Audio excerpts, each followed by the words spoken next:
Total, pare-pareho namang kaligtasan ng ating ipinangangaral. Maaari. Pero hindi niyo tinuturo ang katarungan ng pagliligtas.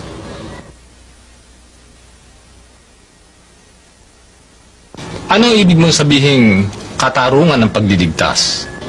Hindi ba't ayon sa kautusan, gaya ng mababasa natin sa Roma 6:23, ang kabayaran ng kasalanan ay kamatayan. At sa Roma rin, sa 5:12, ang lahat ng tao ay nagkasala. Sa Ezekiel naman, sa 18:20, ay sinasabing kung sinong nagkasala ay siyang dapat mamatay, siyang dapat magdusa. Hindi ang sino man ang dapat magdusa ng dahil lamang sa kasalanan ng iba.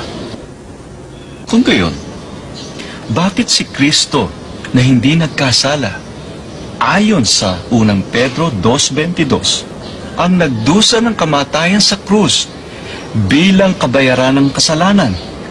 Hindi po ba nalabag ang katarungan ng kautusan? Sa unang bugso po ay parang inhustisya, hindi po ba? Narito ang sinasabi kong katarungan ng pagliligtas. Sa Efeso 2:15, ito po. Na inalis ang pagkakaalit sa pamamagitan ng kanyang laman, kahit kautusan na may mga batas at ang palatuntunan, upang sa dalawa ay lalangin sa kanyang sarili ang isang taong bago, sa ganito'y ginagawa ang kapayapaan. Ano ang ginawa ni Kristo? Lumalang siya ng isang taong bago. Alin ang isang taong bagong nilalang ng Panginoong Hesukristo? Sa Colosas 1:18, at siya ang ulo ng katawan sa makatuwid bagay ng iglesia. Kung gayon, ano itong isang taong bago? Ang iglesia na katawan at ang ating Panginoong Hesukristo ang ulo. Ang kabuuan ay isang taong bago. Alin itong iglesyang ito? Sa Roma 16:16, babasahin ko sa inyo. Mangagbatian kayo ng banal na halik. Binabati kayo ng lahat ng mga iglesia ni Kristo. Ano ang binunga ng paglalang ni Kristo sa isang taong bago? Dito po sa 2 Korinto 5:21.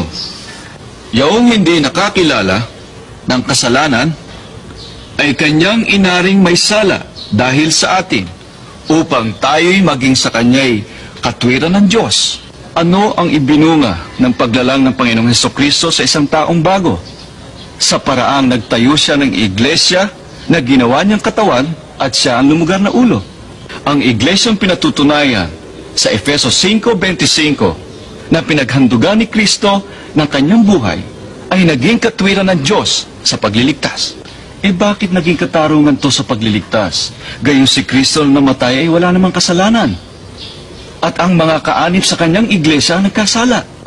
Sapagkat si Kristo bilang ulo at ang iglesia bilang katawan ay hindi na magkaiba, kundi iisa na lamang, isang taong bago, ayon sa Biblia.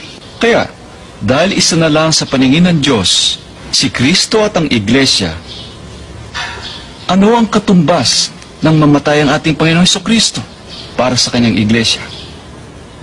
Hindi siya namatay para sa kasalanan ng iba, kundi namatay siya bilang ulo na nanagot sa kasalanan para sa kanyang sariling katawan. Ano ang natupad sa ganitong kaparaanan? Natupad ang hinihingi ng kautusan na mamatay ang tao sa sarili niyang kasalanan. Hindi iglesia ang tagapagligtas, kundi ang Panginoong Hesukristo. Anong iglesia?